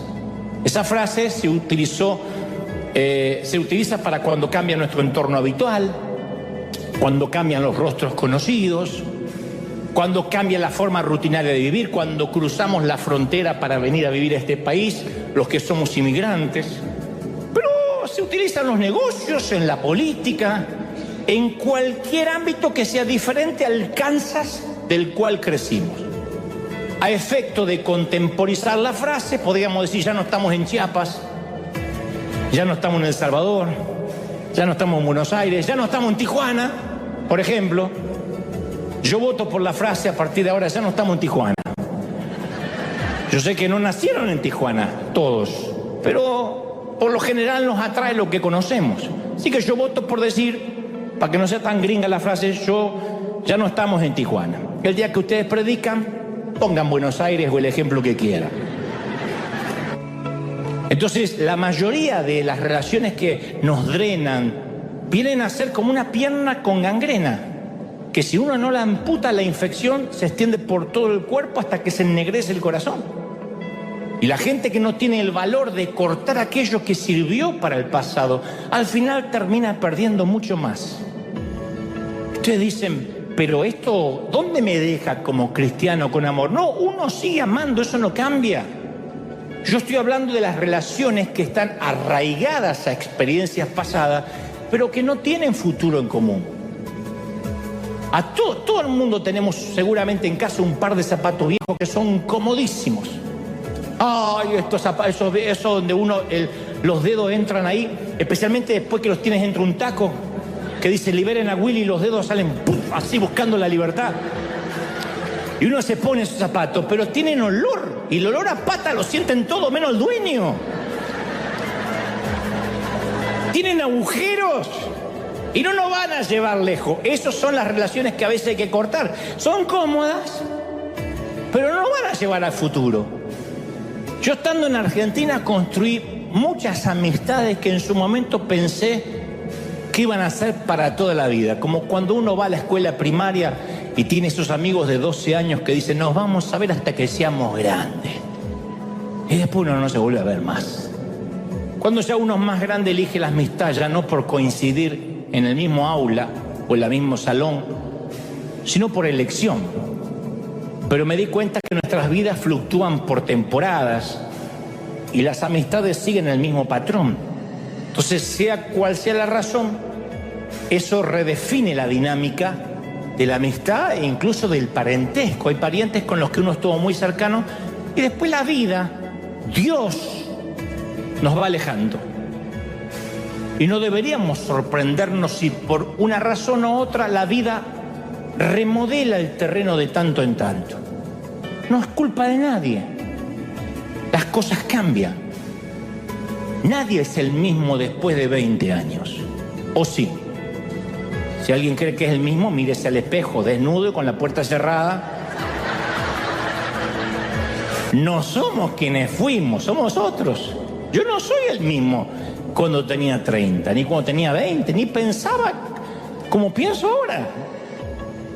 No somos los mismos, somos otros. Y como dijo el sabio Salomón en Eclesiastés 3, todo en esta vida tiene un tiempo, una temporada, incluyendo la amistad. Entonces, por razones obvias, no podemos forzar amistades para toda la vida. ¿Por qué? Porque se forjan en las trincheras del diario. Por definición, toman toda la vida para que una amistad se desarrolle toda una vida. Pero no todos vamos a conservar los amigos de siempre. Entonces, por nuestra salud mental tenemos que decir, a ver, no vamos a llegar toda la jubilación juntos, a la mecedora, a compartir los dientes en el mismo vaso. Me voy a cambiar el pañal, ¿me cambias el mío ya que va? No va a pasar eso. Puede que nos jubilemos con un grupo totalmente diferente a los amigos que tenemos ahora. Ahora, muchos venimos del mismo entorno, incluso crecimos en el mismo hogar, ¿o no? Y terminamos en lugares diferentes completamente en la vida. ¿Hay alguien acá que no se parece a su hermano o a su hermana? Bueno, vinieron los parecidos de Suiza todos. ¿Hay alguien que dice, yo no me parezco a mi familia? Una valiente, por fin. La familia no te está viendo, tranquila. Viste que a veces uno dice, no me parezco a mi hermana. Pero parece que yo fui adoptado y hasta uno empieza... Después uno se ve la misma nariz, la misma... Y uno dice, no soy adoptado. Pero a veces uno dice, ¿por qué soy tan distinto a mi familia? Y más cuando uno conoce a Dios y te van cambiando los valores y los principios, que uno dice, qué diferente. Y uno ya está en la mesa navideña o en la mesa de Nochebuena y ya no hay temas en común, uno ya no se ríe de los mismos chistes. Aún aquel que dice, yo nunca cambié como algunos, los que se dan de intransigentes, todos cambiamos. Pero mucha gente valora nuestro presente con la perspectiva que tenían de nuestro pasado. Recordemos que Jesús no pudo hacer milagros en su ciudad porque la gente dice, si este es el hijo del carpintero. Conocemos a su familia, ¿qué se viene a hacer el Mesías? ¿Qué impidió sus milagros? No su ubicación geográfica, fue la visión limitada de los que se fijaban más en su pasado que en su presente. Y algunos de nosotros tenemos gente que nos dice, yo te conocí cuando no eras nadie, ¿no? Yo te conocí cuando eras un muerto de hambre. A mí me dicen siempre, yo conocí a Dante cuando tenía un Renault 18 fundido y un traje brilloso de tanto planchar. Perdón por no conservar el saco brilloso en un museo y por haber cambiado el auto fundido, perdón. Nos propusimos grabar recuerdos en nuestros hijos y la rutina de pronto nos hace hacer que los veamos criar o que los criemos mirando una pantalla. Entonces hay gente que ve a sus hijos, los ve crecer en la cama, porque cuando se van a la mañana están dormidos, cuando vuelven está dormido. Y un día nos damos cuenta que sucumbimos ante la mediocridad y la rutina de una vida que no queríamos, que no era lo que habíamos planificado. Entonces nos volvemos frustrados, irritables y estamos hartos de ser quienes somos, porque no era la vida que habíamos planificado. Y lo irónico de esto es que muchos de nosotros seguimos anhelando un futuro distinto, un futuro nuevo, pero mientras nos aferramos al pasado, porque es lo único que conocemos. Queremos que Dios nos dé algo nuevo, todos decimos queremos que Dios nos dé algo nuevo, pero nunca permitimos que nos arrebate lo viejo. Entonces no podemos tomar lo nuevo si no dejamos lo viejo. Y si no somos conscientes de eso, nuestro futuro termina siendo una extensión de nuestro pasado, como un pasado que se alarga, en lugar de que sea algo diferente como lo habíamos soñado. Y nuestro pasado, lo que es aún peor, puede convertirse en una cárcel que perpetúa las creencias de los que nos criaron. Uno tiende a repetir las cosas de los padres que no queríamos repetir. Entonces, de algún modo, no sé si es intencional, creo que es más inconsciente, reproducimos la misma cultura con nosotros, con lo que nos rodean, de la manera en que nos criaron. Ustedes dicen, ¿está mal eso? Y si uno repite lo malo, sí. Lo engañoso del caso es que a veces nos pasamos la vida intentando no ser como nuestros padres. Que por una cuestión de buen gusto, no le voy a preguntar quién se pasa la vida intentando no ser como los padres. Pero lo cierto es que llegamos a ser como la persona que menos nos queríamos parecer. Esto es lo peor. Durante las terapias o durante las consejerías siempre surge la frase, yo juré que nunca iba a ser como esa persona que despreciaba. pero estoy dándome cuenta que estoy llegando a ser exactamente como esa persona. Y yo conozco esa lucha interior, porque en muchas ocasiones yo me propuse no ser como la peor versión de mi padre, que me dejó algunas cosas buenas y otras no tan buenas, no son para contar. Y yo me propuse no ser como él, pero a veces me asusto porque me veo actuando como él. Me escucho la voz y es la voz de mi papá. Ya bastante que tengo las manos de mi papá que se parecen más, pero a veces escucho que es la voz de mi papá y hasta digo frases que a mí me irritaban cuando me las decía. La famosa, vamos a ver, de acá al sábado puede pasar muchas cosas. Esa manía de no comprometerse como todo político que tienen los padres, ¿no? Porque lo seguro, como dije una vez, lo limitado nos hace sentir tranquilos. Es una aldea controlada por lo que conocemos. Y la mente estrecha nos dice que no hay más nada allá, más allá de la jurisdicción de Tijuana, que no hay más nada allá de Buenos Aires. Entonces vivimos nuestra propia pecera, con problemas familiares agotadores que nunca se terminan y nunca podemos ver el futuro porque nos empieza a envolver la rutina de las creencias. Yo digo, ¿no habrá un momento en la vida que Dios quiere que renegociemos aquello que nos preocupa y aquello que vamos a partir de ahora a dejar pasar por alto? ¿Por qué hay gente que pasa días enteros sumergidos en asuntos familiares insignificantes? Yo sé que algunos dicen, sí, a mí me pasa, a todos nos pasa. Yo estoy consciente que hay algunas turbulencias en la vida, algunas pruebas que no las podemos ignorar. Enfermedades terminales, alguna minusvalía, etc. Pero muchas otras son lastres que arrastramos del viejo Tijuana. Estoy hablando metafóricamente, de donde haya nacido. Conozco gente que gasta recursos, tiempo, extinguiendo fueguitos que no valen la pena. Y yo estoy convencido que acá debe haber gente que le encanta, que es adicta al drama. Alguien debe conocer a alguien que es adicto al drama. Siempre tiene un problema terrible, siempre. La vida es a las 7, 6 centro, la Wilfred, la pobre de Guadalupe que va a River. Es siempre así. Que la vida es una telenovela. Son fatalistas. Ay, el nene se le atraviesa una flatulencia. ¡Oh! Te lo cuentan como que le agarró un cáncer terminal. No sabes, estoy orinada por un dinosaurio.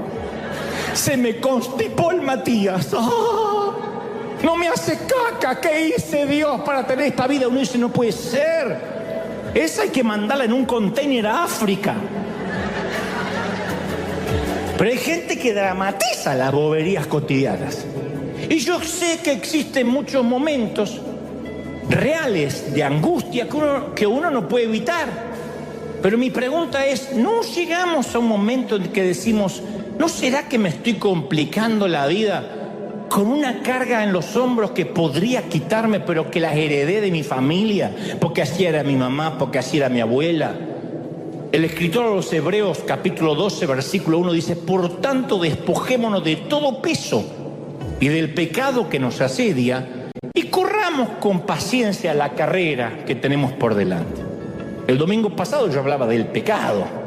Uno dice pecado que confieso, pecado que desaparece. Lo más difícil es confesar el peso, las distracciones que no llegan a ser un pecado capital, pero que nos distraen. Son los asuntos grasos de la vida. Es la basura que nos inflama. Si uno quiere adelgazar en este país, tiene que cortar el gluten, las harinas y todo lo que inflama, todos los aditivos, el azúcar. Casi nadie engorda por comer comida sana. Lo no saludable es lo que nos inflama. Y en la vida pasa igual, hay cosas que nos inflaman, no nos nutren, no nos alimenta, pero nos drena, nos vampiriza, nos carga. Y son cosas que heredamos de nuestros padres. Y te lo digo porque esto no es un mensaje para ustedes nomás, los pobres mortales. Yo muchas veces me veo dramatizando como mi mamá. Mi mamá era una súper actriz. Glenn Close, Michelle Pfeiffer no existían, eran un frijol al lado de mi mamá. Entonces a veces yo tiendo a dramatizar porque viaja conmigo. Yo me acuerdo siempre de la casa de mi abuela Ana, que tenía la casa repleta de cosas que parecían que habían sobrevivido a la Segunda Guerra. De ahí la locura de mi abuelo, que veía las cosas y pensaba que había estado en la guerra.